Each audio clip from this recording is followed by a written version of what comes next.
कहानी की शुरुआत में हम मैक्स नाम के एक आदमी को देखते हैं जो कि एक डायनासोर से बचने के लिए भाग रहा था। तभी वह देखता है कि उसके आगे एक खाई आ जाती है जिसमें उबलता हुआ लावा है। वह उसे पार करने के लिए वहां से छलांग लगा देता है, लेकिन उसका पैर फिसल जाता है और वह उस खाई में लटक जाता है। तभी उसका हाथ फिसलने लगता है और वो लावा में गिर जाता है। तभी दूसरे सीन में हम देखते हैं कि ट्रेवर उठ जाता है और वह नहा धोकर अपने कॉलेज जाने के लिए निकल पड़ता है। असल में वह एक वोल्केनोलॉजिस्ट होता है, यानी कि वह ज्वालामुखियों पर संशोधन करता है। तभी उसकी क्लास खत्म होती है और वह लैब में जाता है। तभी वह देखता है कि उसका सीनियर वहाँ पर होता है और वह ट्रेवर से कहता है कि अब तुम्हारी लैब बंद की जाती है क्योंकि पिछले 10 सालों से उसमें कोई भी शोध नहीं हुई है और अब उसकी फंडिंग भी नहीं आ रही है। तभी ट्रेवर उसको समझाने की कोशिश करने लगता है, लेकिन वह नहीं मानता और फिर ट्रेवर अपने घर आ जाता है।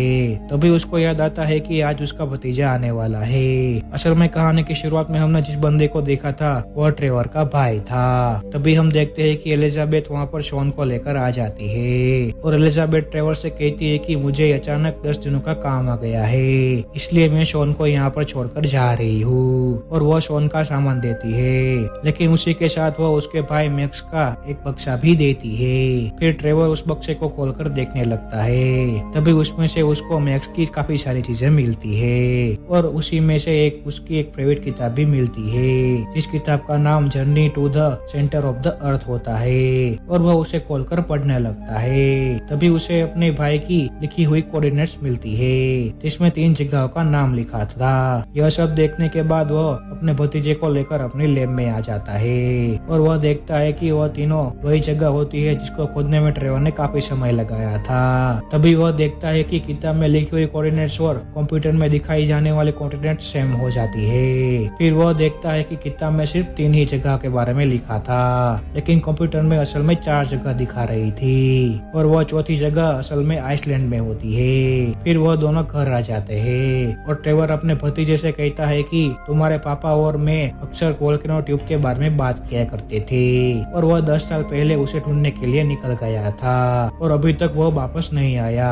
हो सकता है कि उसको वोल्केनो ट्यूब मिल गई हो जिसकी मदद से वह अर्थ के केंद्र में पहुंच गया हो। फिर वह दोनों के दोनों आइसलैंड पहुंच जाते हैं। फिर वह दोनों एक साइंटिस्ट के घर पर जाते हैं जो वोल्केनोलॉजिस्ट होता है। दरवाजा उसकी बेटी खोलती है जिसका नाम हना होता है। हना उसे कहती है कि मेरे पापा को गुजरे हुए 3 साल हो गए हैं। तभी ट्रेवर अपने भाई की कोऑर्डिनेट्स वाली किताब उसे दिखाता है, लेकिन हना उसे कहती है कि यह सिर्फ एक किताबी बातें है। लेकिन तभी ट्रेवर उसे कहता है कि मेरा भाई और तुम्हारे पिता ने जरूर साथ में काम किया होगा। तभी हना को याद आता है कि उसके पास भी एक सेम किताब होती है। फिर वो उसको खोलकर देखने लगती है। तभी वह देखते है कि उसके पिता ने भी वही सेम कोऑर्डिनेट्स लिखे होते हैं जो ट्रेवर के भाई ने लिखे थे। फिर उससे भी विश्वास हो जाता है कि वोल्केनो ट्यूब नाम की कोई जगह होती है। तभी ट्रेवर उसे कहता है कि तुम भी हमारे साथ चलो, लेकिन हना उसे कहती है कि वहाँ पर गाड़ी नहीं जा सकती, इसलिए हमें पहाड़ों को पार करके जाना होगा और मैं उसमें तुम्हारी मदद करूंगी। फिर वो अगले दिन उसे लेकर उस जगह पर जाने लगती है। काफी देर चलने के बाद उन्हें एक यंत्र दिखता है जो कि ज्वालामुखी को जांचने का होता है। ट्रेवर उसे बाहर निकालने की कोशिश करने लगता है। वह उसे बाहर निकाल पाता उससे पहले ही वेदर खराब होने लगता है और वहाँ पर बिजलियां गिरने लगती है। उसे बचने के लिए हना और शैन एक गुफा में अंदर चले जाते हैं, लेकिन तभी ट्रेवर उस यंत्र को निकाल लेता है और उस यंत्र को लेकर भागने लगता है। लेकिन वह देखता है कि उस यंत्र की वजह से बिजलियां उसकी तरफ आकर्षित हो रही है और वह उस यंत्र को फेंक देता है। लेकिन तभी एक बिजली उसकी गुफा के छोर पर आकर लगती है और उसकी वजह से उस गुफा का मुंह बंद हो जाता है और वह तीनों अंदर फंस जाते हैं। तभी हना उसे कहती है कि यहाँ पर एक खदान है, हमें उस खदान तक जल्द से जल्द पहुँचना होगा। फिर वह लोग उस खदान को ढूंढने में लग जाते हैं। तभी ट्रेवर एक खाई में गिरने वाला था, लेकिन हना उसे बचा लेती है। फिर वह देखते है कि वह खदान नीचे खाई में होती है। फिर वह तीनों रस्सी के सहारे नीचे उतरने लगते हैं और वह नीचे जाकर देखते हैं कि खदान में ट्रॉली और ट्रैक भी होते हैं, जिससे उन्हें लगता है कि हम लोग बाहर निकल जाएंगे। फिर वह तीनों ट्रॉली में बैठकर तेजी से वहाँ से निकलने लगते हैं। वह लोग आगे जा ही रहे थे कि वह लोग देखते हैं कि एक जगह पर ट्रैक नहीं है, लेकिन किसी तरीके से वह लोग छलांग लगाकर उस जगह को पार कर लेते हैं। तभी आगे जाकर वह तीनों अलग हो जाते हैं। फिर ट्रेवर देखता है कि हना का ट्रैक वहाँ से खत्म हो जाता है और इसी की वजह से वो ट्रेवर की टोली में आ जाती है। लेकिन तभी ट्रेवर देखता है कि उसका ट्रैक भी खत्म होने वाला है, लेकिन वह दोनों वहाँ से किसी तरीके से बच जाते हैं और ट्रॉली जाकर एक दीवार में लग जाती है। और तभी वहाँ पर शेन भी आ जाता है। फिर शेन देखता है कि जिस जगह ट्रॉली टकराई थी वहाँ पर एक छेद हो गया है। फिर वो तीनों अंदर जाकर देखते हैं और अंदर जाकर वो लोग शॉक रह जाते हैं, क्योंकि वह पूरी की पूरी खदान हीरो और कीमती पत्थरों से भरी हुई थी। तभी शॉन बहुत सारे हीरे को लेकर अपने बैग में भरने लगता है। तभी उन्हें नीचे कुछ छटकने की आवाज आती है। तभी ट्रेवर समझ जाता है कि वह जिस जगह पर खड़े हैं वो असल में ज्वालामुखी में पाई जाने वाली सबसे नाजुक स्तर है, जो जरा सी भी हलचल से टूट सकती है। फिर ट्रेवर शेन से कहता है कि तुम धीरे धीरे करके वहाँ से बाहर निकल जाओ, लेकिन तभी शेन की बैग में से एक हीरा उस पत्थर पर लग जाता है और वह पत्थर टूट जाता है। फिर वह तीनों गहरी खाई में गिरने लगते हैं। तभी ट्रेवर को याद आता है कि उस किताब में लिखा था कि हमें नीचे जाकर एक झरना मिलेगा। तभी वह देखते हैं कि उनको हवा में कुछ पानी की बूंदे दिखती है। उसके बाद वह तीनों एक झरने में गिर जाते हैं और वहाँ से बहकर वो एक गहरे कुएं में गिरते हैं। फिर वहाँ से वह तीनों बाहर आ जाते हैं। फिर वह तीनों आसमान में देखते हैं कि आसमान में बहुत सारे पक्षी होते हैं। तभी ट्रेवर उनसे कहता है कि यह पक्षी हमारी धरती पर करीब 100 साल पहले पाए जाते थे।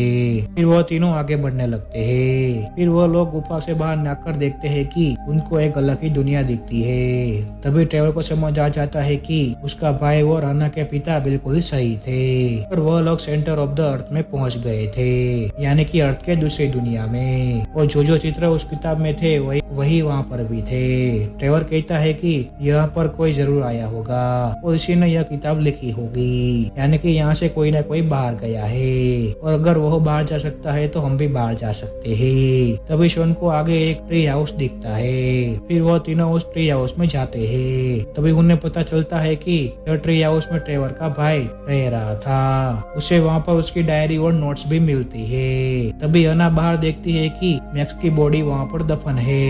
तभी वह ट्रेवर और शेन को बताती है। वह दोनों मैक्स की मौत से बहुत दुखी होते हैं। तभी वो लोग मैक्स की नोट पढ़ने लगते हैं और उन्हें पता चलता है कि यहाँ पर टेम्परेचर कभी भी 200 डिग्री से नीचे जा सकता है और इंसान सिर्फ 135 डिग्री तक ही जिंदा रह सकता है। तभी शेन कहता है कि यहाँ पर टेम्परेचर 95 डिग्री है। तभी ट्रेवर कहता है कि हम जब यहाँ पर आए थे तभी 85 डिग्री था, यानी कि टेम्परेचर लगातार बढ़ रहा है। तभी हन्ना उसे कहती है कि इस किताब में लिखा है कि हमें यहाँ से बाहर जाने के लिए नॉर्थ साइड की तरफ जाना चाहिए, जहाँ पर एक गर्म पानी का झरना है जो कि उल्टा बहता है और उसकी मदद से हम अर्थ के ऊपर पहुँच सकते हैं। फिर वह तीनों नाव बनाने लगते हैं। तभी हम देखते हैं कि धीरे धीरे वहाँ पर गर्मी बढ़ रही है। तभी उन लोगों की नाव तैयार हो जाती है और वह तीनों उसमें बैठकर वहाँ से निकलने लगते हैं। नाव को चलाने के लिए वह लोग मैक्स के पैराशूट का भी यूज करते हैं। फिर वह तीनों समुद्र में तेजी से आगे बढ़ने लगते हैं। तभी वहाँ पर कुछ खतरनाक मछलियाँ आकर उन पर हमला कर देती है। तभी हम देखते हैं कि समुद्र में से बड़ा क्रिएचर आता है और मछलियों को खाने लगता है। फिर वो अपनी नाव को मोड़ लेते हैं। तभी समुद्र की हवा इतनी तेज हो जाती है कि उनकी नाव टूटने लगती है। शेन उसे बचाने के लिए पैराशूट के दोनों रस्सियों को पकड़ लेता है, लेकिन हवा इतनी तेज होती है कि वह शॉन को उड़ाकर वहाँ से ले जाती है। जब उसकी आँख खुलती है तब वह एक किनारे पर होता है और तभी वह वहाँ पर एक पक्षी को देखता है और वह पक्षी उसको रास्ता दिखाने लगता है और वह उसे पहाड़ियों से अंदर ले जाता है। वहाँ पर शेन देखता है कि वहाँ उड़ने वाले पत्थर होते हैं, यानी कि यहाँ पर मैग्नेटिक फील्ड बिल्कुल ही अलग होती है। तभी वह उस खाई को पार करने के लिए उड़ते हुए पत्थरों का उपयोग करने लगता है। शेन जैसे तैसे करके खाई की दूसरी तरफ पहुंच जाता है। वहीं दूसरी तरफ ट्रेवर व हना को दिखाया जाता है जो कि किनारे पर पहुंच चुके हैं। अभी वहाँ पर एक पौधा हना को पकड़ लेता है और वह ट्रेवर पर हमला करने लगता है, लेकिन ट्रेवर उस पौधे को जड़ से उखाड़ फेंकता है। तभी दूसरी तरफ शेन एक जगह पर पहुंच जाता है जहाँ पर बड़े बड़े कंकाल होते हैं। तभी वहाँ पर एक डायनासोर आ जाता है और अगले ही पल वह उस पर हमला कर देता है। तभी शेन उसे बचने के लिए गुफा में जाकर छुप जाता है, लेकिन तभी वहाँ पर ट्रेवर आ जाता है और उस गुफा का दूसरी तरफ से मुंह खोलने लगता है और उसे बचाकर वहाँ से ले जाता है। तभी वह दोनों एक झरने को देख लेते हैं और उसकी तरफ भागने लगते हैं, लेकिन तभी ट्रेवर शॉन से कहता है कि तुम दूसरी तरफ से जाओ, क्योंकि ट्रेवर को पता चल गया था कि नीचे का स्तर वही होता है जो उसको पहले मिला था। तभी डायनासोर ट्रेवर का पीछा करने लगता है। वह उसे खाने ही वाला था कि वह जगह फट जाती है और डायनासोर नीचे गिर जाता है। फिर वह दोनों उस जगह पर पहुंच जाते हैं जहाँ पर पानी काफी तेजी से गर्म हो रहा था। तभी वह देखते हैं कि हना एक डायनासोर के कंकाल में बैठकर आती है। फिर वह तीनों उसमें बैठकर आगे बढ़ने लगते हैं और आगे एक ढलान आती है जिसमें कंकाल तेजी से बढ़ने लगता है और एक जगह जाकर फंस जाता है। तभी वह लोग नीचे देखते हैं कि वह लोग उस झरने के पास पहुंच गए हैं, लेकिन तभी ट्रेवर कहता है कि वह झरना बंद हो चुका है क्योंकि हम लोग लेट हो चुके हैं। तो उल्टे पानी के झरने का मतलब होता है कि पानी जब लावा में गिरता है तभी लावा नीचे से एक गैस छोड़ता है। गैस का प्रेशर इतना होता है कि वह लोग हवा में उड़ सकते थे। ट्रेवर उनसे कहता है कि अब पानी आने में 2-3 घंटे लग जाएंगे, लेकिन तब तक हम मर जाएंगे। तभी हना को वहाँ पर दीवार पर पानी दिखता है और वो लोग समझ जाते हैं कि उस दीवार के पीछे पानी है। तभी ट्रेवर को उस दीवार में मैग्नीशियम भी दिखता है जिसे आसानी से ब्लास्ट किया जा सकता था। तभी ट्रेवर उस मैग्नीशियम को ब्लास्ट करता है जिससे दीवार की दूसरी तरफ का पानी आ जाता है। पानी लावा में गिरने की वजह से वहाँ पर बहुत सारी गैस होती है और वह गैस उस कंकाल को तेजी से ऊपर की तरफ धकेलने लगती है और वह लोग तेजी से ऊपर जाने लगते हैं और कुछ ही समय के बाद वह लोग धरती की सतह पर पहुंच जाते हैं। तभी वह लोग एक किसान के घर से टकराते हैं और उस घर का मालिक उनसे कहता है कि मैं नुकसान की भरपाई करो। तभी शॉन उसकी बैग में से हीरा निकलकर उस किसान को दे देता है। असल में यह बात उसने किसी को नहीं बताई थी। वहाँ पर ट्रेवर देखता है कि शॉन बहुत सारे हीरे लेकर आया होता है। फिर हम देखते हैं कि हना और ट्रेवर एक दूसरे से प्यार करने लगे हैं। शेन जब घर जा रहा था तभी ट्रेवर उसे अपने पिता की एक दूसरी किताब देता है जिसका नाम था lost city of the Atlantis. तभी शेन अपनी बैग में कुछ छुपा रहा था, लेकिन ट्रेवर उसे देख लेता है और उसे कहता है कि तुम क्या छुपा रहे हो। अभी हम देखते हैं कि शेन अपने साथ उस पक्षी को भी लेकर आया था और उसी के साथ यह कहानी खत्म हो जाती है। अगर वीडियो पसंद आई हो तो लाइक कर देना और चैनल को भी सब्सक्राइब कर देना। मिलते हैं अगली वीडियो में।